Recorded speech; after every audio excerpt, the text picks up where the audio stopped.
만약 내가 어리석음이 단순히 지능의 부재가 아니라 훨씬 더 교활한 무언가라고 말한다면, 뛰어난 두뇌를 파괴의 도구로 변모시킬 수 있는 힘이라면, 문명에 대한 가장 큰 위협이 악한 일을 저지르는 악한 사람들이 아니라 단순히 생각을 멈춘 평범한 사람들이라면 어떨까?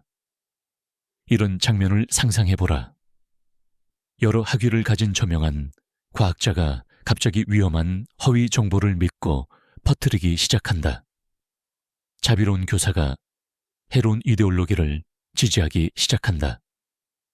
사랑하는 부모가 자신의 아이들을 위험에 빠뜨리는 결정을 내리기 시작한다. 이들은 악한 사람들이 아니다. 디트리히 본회퍼가 어리석음의 힘이라 부른 것의 희생자가 된 지적이고 선의를 가진 개인들이다. 그리고 진정으로 무서운 점은 이것이다. 이것은 다른 사람들에게 일어나는 일이 아니다. 당신과 나 같은 사람들에게 일어나고 있다. 이것은 단순한 철학적 추측이 아니다. 1961년 스탠리 밀그램은 예일 대학교에서 악명 높은 복종 실험을 수행했다.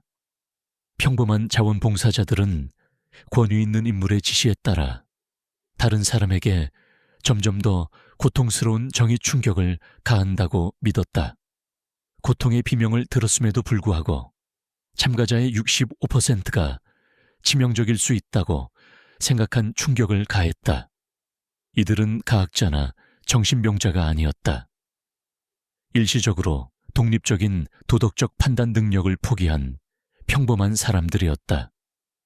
이것이 바로 본회퍼가 나치 독일에서 직접 목격한 것이며, 이는 그를 인간 본성에 대한 가장 불안한 이론 중 하나를 개발하도록 이끌었다. 디트리히 본회퍼는 상아탑에 앉아 추상적인 아이디어를 고민하는 전형적인 철학자가 아니었다.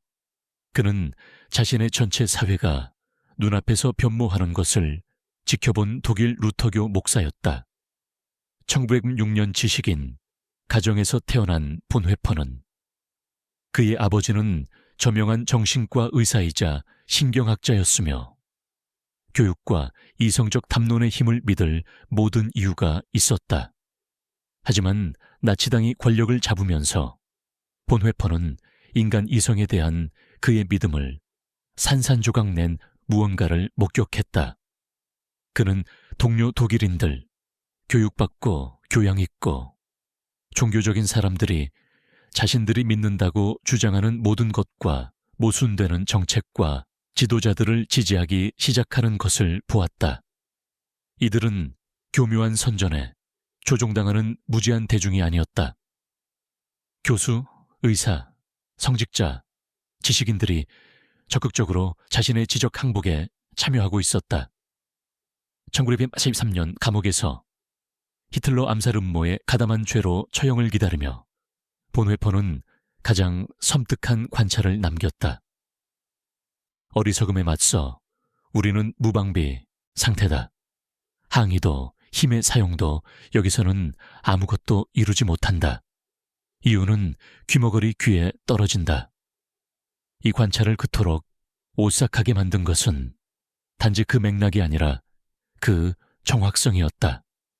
악은 항상 자기 전복의 씨앗을 내포하고 있다고 그는 지적했다. 불안, 저항, 결국 붕괴를 만들어낸다. 하지만 어리석음은 자신이 선을 행하고 있다고 믿기 때문에 교정에 절대적으로 면역이 된다.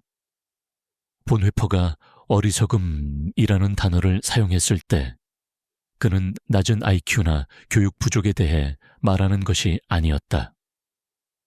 그는 훨씬 더 복잡한 것, 우리가 기능적 어리석음 또는 의도적 무지라고 부를 수 있는 것을 설명하고 있었다. 감옥에서 보낸 편지에서 그는 이렇게 설명했다. 어리석은 사람이 종종 고집스럽다는 사실이 그가 독립적이지 않다는 사실을 가려서는 안 된다. 그와 대화할 때 사람은 사실상 그를 인격체로 대하는 것이 아니라 그를 사로잡은 슬로건, 상투어 등과 대화하고 있다고 느낀다. 본회퍼의 이론이 그토록 혁명적이었던 이유는 이것이다. 그는 어리석음이 종종 개인의 실패에서 나오는 것이 아니라 독립적으로 생각하는 것을 어렵고 비용이 많이 들게 만드는 체계적 압력에서 나온다고 주장했다. 진실은 우리의 경제 시스템이 지적 지름길을 적극적으로 장려한다는 것이다. 소셜미디어 플랫폼은 사용자들이 비판적으로 생각하기보다 감정적으로 반응할 때 수십억을 벌어들인다. 뉴스 매체는 뉘앙스보다 분노로 더 많은 클릭을 얻는다. 정치인들은 복잡한 정책 제안보다 단순한 슬로건으로 선거에서 승리한다. 사람들이 여러 직업을 가지고 빚에 빠져 허우적대며 끊임없이 정부에 폭격당할 때 지적 항복은 생존 전략이 된다. 경제학자들이 합리적 무지라고 부르는 것이 나타난다. 개인이 복잡한 문제에 대해 무지한 상태를 유지하는 것이 진정한 이해를 위해 필요한 시간과 에너지를 투자하는 것보다 더 효율적이 된다. 하지만 이러한 개인의 합리성은 집단적 비합리성을 만들어낸다. 본회퍼가 나치 독일에서 관찰한 바로 그 역학이다. 경제 시스템이 우리를 지적 지름길로 밀어내는 동안 우리의 뇌는 실제로 순응하도록 설계되어 있다. 1950년대 레온 페스팅거의 인지 부조화에 대한 획기적인 연구는 이것이 심리적으로 어떻게 작동하는지 정확히 보여주었다. 사람들이 자신의 믿음과 모순되는 정보를 접할 때 그들의 뇌는 그것을 거부하기 위해 싸운다. 하지만 본회퍼가 이해했고 현대 심리학이 확인한 것은 이것이다. 이 과정은 사람들이 스트레스를 받거나 압도당하거나 경제적으로 불안정할 때 증폭된다. 정확히 우리의 현재 시스템이 만들어내는 조건들이다. 본회퍼는 어리석음이 종종 집단 환경에서 나타난다고 관찰했다. 어리석음이 심리적 문제가 아니라 사회학적 문제라는 것이 분명해진다고 그는 썼다. 그는 완벽하게 이성적인 개인들이 더 큰 집단이나 운동의 일부가 될 때 비판적 사고 능력을 포기하는 것을 알아챘다. 이 통찰력은 시대를 수십 년 앞서 있었다. 1950년대 솔로몬 애쉬의 동조 실험은 본회퍼가 목격한 것을 정확히 입증했다. 명백히 틀린 답을 제시하는 집단에 둘러싸였을 때 사람들의 75%가 집단이 틀렸다는 것을 알면서도 최소한 한 번은 군중을 따라갈 것이다. 이제 이것이 우리의 디지털 시대에 어떻게 전개되는지 상상해보라. 소셜미디어 알고리즘은 이러한 변화를 그 어느 때보다 쉽게 만드는 에코 챔버를 만든다. MIT 연구자들의 2018년 연구는 거짓 정보가 소셜 플랫폼에서 진실된 정보보다 6배 빠르게 퍼진다는 것을 발견했다. 하지만 중요한 통찰력은 이것이다. 거짓 정보가 종종 복잡한 진실보다 감정적으로 더 만족스럽게 느껴지기 때문이다.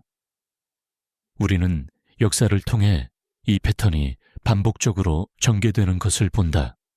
세일런 마녀 재판은 악한 사람들이 아니라 이웃들을 보호하고 있다고 진심으로 믿었던 경건한 공동체 구성원들에 의해 수행되었다. 1950년대 적색 공포는 악의적인 행위자들이 아니라 민주주의를 수호하고 있다고 진심으로 생각했던 애국적인 미국인들에 의해 주도되었다. 각각의 경우에서 지적이고 교육받은 사람들이 집단 합의와 감정적 확신을 위해 비판적 사고를 포기했다.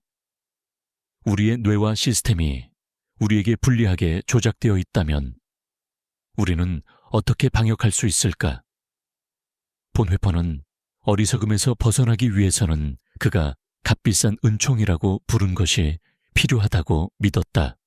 고통스럽고 인기가 없고 위험할 때에도 독립적으로 생각하려는 의지. 하지만 이제 우리는 단순히 사회적 압력과만 싸우는 것이 아니라는 것을 이해한다. 우리는 수백만 년의 진화와 우리의 정신적 지름길을 악용하도록 설계된 수십억 달러의 알고리즘과 싸우고 있다. 개인적 차원에서 우리는 심리학자들이 지적 겸손이라고 부르는 것을 배양할 수 있다. 우리의 지식이 항상 불완전하고 잠재적으로 틀릴 수 있다는 인식. 이것은 우리의 믿음과 모순되는 정보를 적극적으로 찾아내는 것을 의미한다. 우리 자신을 고문하기 위해서가 아니라 우리의 믿음이 지킬 가치가 있는지 시험하기 위해서다. 다음은 지적 항복에 대한 일상적 저항으로 작용할 수 있는 몇 가지 구체적인 실천 방법이다. 첫째, 지적 마찰을 연습하라. 매주 당신과 의견이 다른 사람들의 사려 깊은 주장을 읽는 시간을 따로 마련하라. 반드시 마음을 바꾸기 위해서가 아니라 당신의 확신이 정밀 조사를 견딜 수 있는지 시험하기 위해서다. 둘째, 생산적 무지를 포용하라. 무언가에 대해 절대적으로 확신할 때 어떤 증거가 당신의 마음을 바꿀 수 있을지 물어보라. 아무것도 생각나지 않는다면 그것은 위험 신호다. 셋째, 공유 속도를 늦춰라. 온라인에 무언가를 게시하기 전에 60초를 내어 독립적인 출처에서 확인하라. 그 짧은 멈춤은 우리의 감정적 반응을 먹고 사는 알고리즘 주기를 깨뜨릴 수 있다. 마지막으로, 나는 모른다고 말하는 연습을 하라. 실제로 무언가를 모를 때 확신에 찬 무지를 겸손한 불확실성보다 보상하는 세상에서 지식의 공백을 인정하는 것은 급진적인 행동이 된다. 본회퍼의 이론은 그 시대에 비해 뛰어났지만 그가 알 수 없었던 것은 이것이다. 이것은 단순히 도덕적 항복이나 사회적 압력에 관한 것이 아니다. 현대 신경과학은 훨씬 더 불안한 것을 드러낸다. 우리의 뇌는 문자 그대로 기능적 어리석음에 빠지도록 설계되어 있다. 생각해보라. 본 회퍼는 신문과 라디오 방송을 통해 퍼지는 나치 선전을 목격했다. 하지만 우리는 기하급수적으로 더 위험한 것을 살고 있다. 우리는 나치 선전에서 어떤 심리적 버튼을 정확히 눌러야 하는지 아는 소셜미디어 알고리즘으로 넘어갔다. 그리고 이제 우리는 현실 자체를 조작할 수 있는 AI 딥페이크 시대에 진입하고 있다. 우리의 마음은 정확성보다 속도를 우선시하도록 진화했다. 낯선 출처보다 익숙한 출처를 신뢰하고 우리가 이미 믿고 있는 것을 확인하는 정보를 찾도록. 이것들은 망설임이 죽음을 의미했던 시절 우리 조상들이 빠른 결정을 내리도록 도왔던 생존 기능이었다. 가장 무서운 부분은 우리 모두가 취약하다는 것이다. 우리가 얼마나 똑똑하다고 생각하든 상관없이 메커니즘은 본 회퍼가 설명한 것과 정확히 같다. 사람들이 위협받고 불확실하다고 느낄 때 그들은 복잡성을 단순한 서사로 축소하는 권위 있는 설명에 더 취약해진다. 우리는 코비드-19 동안 이것이 실시간으로 전개되는 것을 보았다.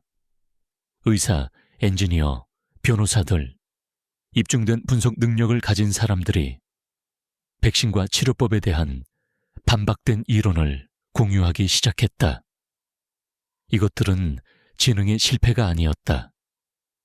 전례 없는 압력 속에서 지적 독립성의 실패였다.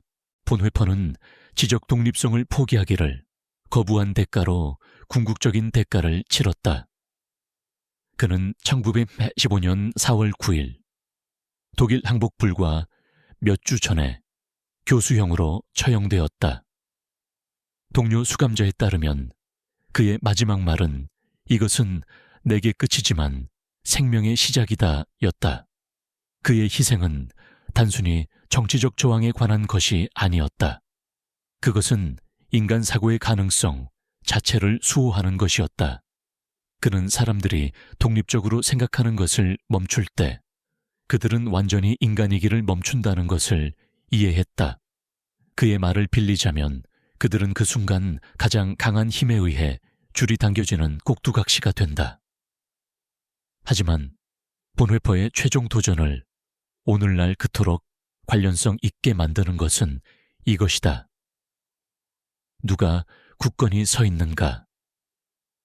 동조에 대한 압력이 압도적일 때, 독립적으로 생각하는 것이 용기를 필요로 할 때, 진실의 대가가 편안한 거짓말의 가격보다 높을 때, 누가 굳건히 서 있는가? 답은 우월한 지능이나 교육에서 찾을 수 없다. 그것은 확신보다는 호기심을, 편안함보다는 진실을, 빠른 반응보다는 신중한 사고를 선택하는 일상적인 선택에서 찾을 수 있다. 이것들은 영웅적 행위가 아니다. 주변의 모든 사람이 그것을 멈췄을 때 비범해지는 평범한 실천이다. 비극은 지적 항복이 종종 해방처럼 느껴진다는 것이다. 생각하는 것은 힘든 일이다. 복잡하고 모순되는 아이디어를 동시에 마음속에 담는 것은 불편하다. 중요한 무언가에 대해 틀렸을 수도 있다는 것을 인정하는 것은 고통스럽다. 하지만 본회퍼는 이 불편함이 인간으로 남아있기 위한 대가라고 주장했다. 우리의 지적 항복으로부터 이익을 얻는 세상에서 스스로 생각하기로 선택하는 것은 급진적인 행동이 된다. 이것이 우리를 아마도 가장 불편한 진실로 이끈다. 우리 모두는 기능적 어리석음에 취약하다. 우리가 면역이라고 생각하는 순간, 우리는 이미 굴복하기 시작한 것이다. 지적 자유의 대가는 영원한 경계심이다. 외부의 적이 아니라 생각하는 것이 어려워질 때 생각을 멈추려는 우리 자신의 경향에 대한, 다음번에 무언가에 대해 절대적으로 확신하게 될 때, 고려 없이 모순되는 증거를 기각하는 자신을 발견할 때, 모든 답을 가진 편안함을 느낄 때, 본회퍼의 경고를 기억하라.